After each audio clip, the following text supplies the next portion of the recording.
খবৰ আপোনালোকৰ? আশা কৰোঁ সকলোৱে ভালে আছে।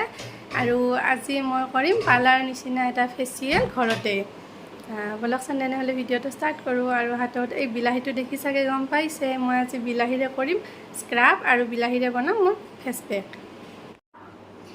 আগৰ ভিডিঅ'ত আপোনালোকক দেখুৱাইছিলোঁ যে মই যিকোনো বস্তু মুখত লগোৱাৰ আগতে মুখখন টিচু পেপাৰেৰে ক্লিন কৰি লওঁ, কিন্তু আজি মই টিচু পেপাৰেৰে ক্লিন নকৰোঁ। আজি লৈছোঁ এটা মই নেচাৰেল ক্লিনজাৰ, খুব ভাল হয়, বহুত ইফেক্টিভ ক্লিনজাৰ হয়, আৰু সেইটো হৈছে এয়া গৰু গাখীৰ।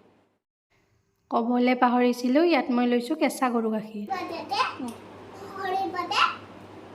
আৰু এতিয়া গাখীৰখিনিৰ লগত মই মিহলাই ল'ম অকণমান মৌ।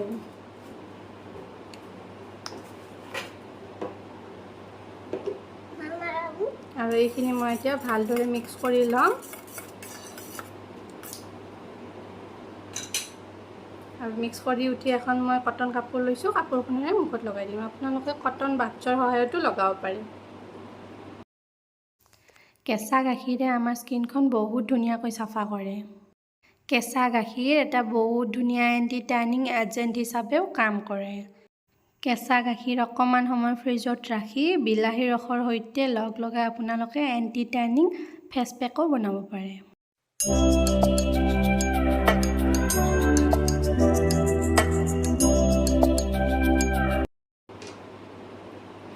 আৰু এইখিনি এতিয়া মই মুখত 10 মিনিটমান সময় ৰাখি থ'ম। তাৰপিছত শুকোৱাৰ পিছত মুখখন মই মুচি পেলাম। কেঁচা গাখীৰ আমাৰ স্বাস্থ্যৰ কাৰণে কিমান উপকাৰী সেইটোতো সকলোৱে জানে, কিন্তু স্বাস্থ্যৰ লগতে কেঁচা গাখীৰ আমাৰ স্কিনৰ কাৰণেও সমানে উপকাৰী হয়। কেঁচা গাখীৰে নেচাৰেল ক্লিনজাৰ আৰু ট'নাৰ হিচাপেও কাম কৰে। আৰু কেঁচা গাখীৰত যিহেতু প্ৰচুৰ পৰিমাণে মইশ্চাৰাইজিং প্ৰপাৰ্টিজ থাকে, তো কেঁচা গাখীৰে আমাৰ স্কিনখন বহুত ধুনীয়াকৈ কণ্ডিশ্যনিং কৰি ৰাখে। আৰু কেঁচা গাখীৰৰ লগত যদি আপোনালোকে এচামুচ দৈ মিহলাই লয় আৰু সেইখিনি মুখত লগায়, তেতিয়াহ'লে আপোনালোকৰ ছানবাৰ্ণো বহুত পৰিমাণে কমি যায়। এয়া চাওক, গাখীৰখিনি মুখত ধুনীয়াকৈ শুকাই গৈছে। আৰু এতিয়া টিচু পেপাৰ এখনৰ সহায়ত মই এইখিনি মুচি ল'ম।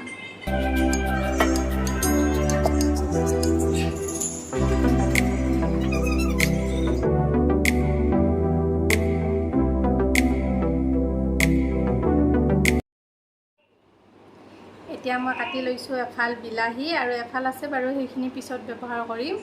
আৰু এয়া লৈছোঁ অকণমান চেনি। এতিয়া বিলাহীৰ ফাল মই ধুনীয়াকৈ চেনিত লগাই মুখখনত ৰাপ কৰি থাকিম।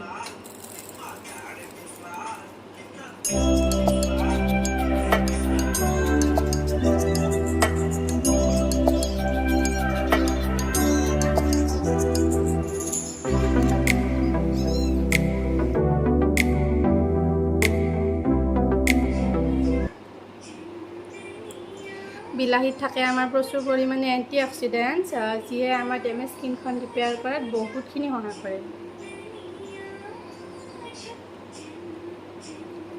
এতিয়া এনেকুৱাকৈ অকণমান সময় হৈ থাকিব।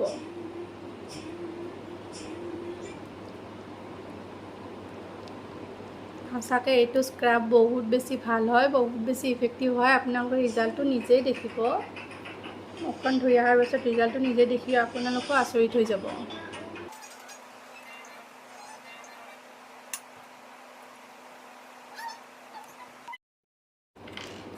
বিলাহীৰ স্ক্ৰাবে আমাৰ মুখৰ যিবিলাক ডাৰ্ট পলিউশ্যন আছে সেইবিলাকো উলিয়াই পেলায়। সেইকাৰণে বিলাহীৰ স্ক্ৰাবটো সপ্তাহত 2 বাৰ হ'লেও কৰিবই লাগে। মুখখন ক্লিন কৰি ৰাখিবৰ বাবে এইটো স্ক্ৰাব বহুত বেছি ভাল হয়। এনেদৰে মই মুখখনত বিলাহীখিনি অকণমান সময়ৰ কাৰণে ৰাপ কৰি থাকিম। আৰু এয়া মই মুখখন ধুই আহি গ'লোঁ। আৰু এতিয়া মই এখন ভাল চাফা কাপোৰেৰে মুখখন মুচি ল'ম।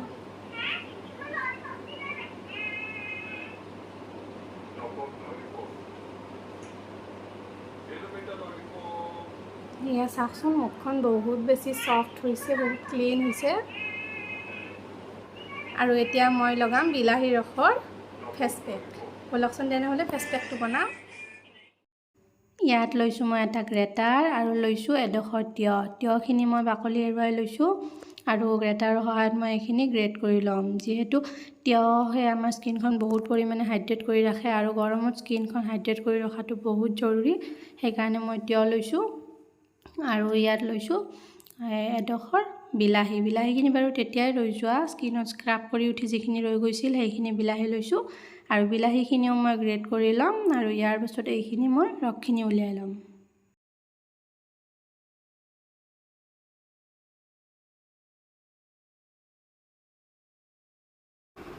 এয়া বিলাহীখিনি মোৰ ৰুকি লোৱা হৈছে আৰু এইখিনি মই চেকনি এখনৰ সহায়ত ৰসখিনি ধুনীয়াকৈ উলিয়াই ল'ম। আৰু এতিয়া ৰসখিনিৰ লগত দি ল'ম মই এচামুচ বেচন আৰু এইখিনি ভালদৰে মিক্স কৰি এটা মই ধুনীয়া ফেচ পেক বনাই ল'ম। ফেচ পেকটো ৰেডি হৈ গ'ল আৰু এতিয়া এইখিনি মই মুখত লগাম।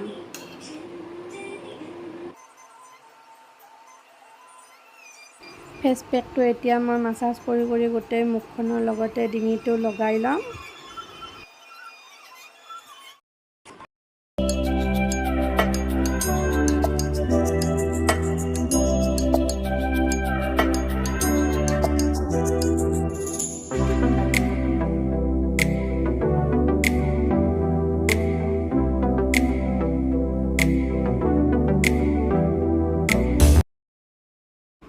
এয়া চাওক মোৰ গোটেই মুখখনতে ফেচ পেকটো লগোৱা হৈ গ'ল আৰু এইখিনি মই অলপ সময় মুখত ৰাখি থ'ম আৰু শুকোৱাৰ পাছত মুখখন ধুই পেলাম।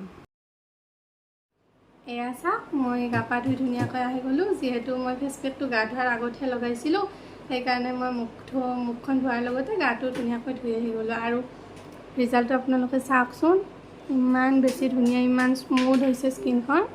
সঁচাকৈ বহুত ধুনীয়া ৰিজাল্ট পাইছোঁ। মই লগাই ল'ম অকণমান এল'ভেৰা জেল। আপোনালোকে যি ক্ৰীম ব্যৱহাৰ কৰে সেইটো লগাব পাৰে। মই যিহেতু বেলেগ ক্ৰীম ব্যৱহাৰ বেছি নকৰোঁ সেইকাৰণে মই এল'ভেৰা জেলেই লগাই লৈছোঁ।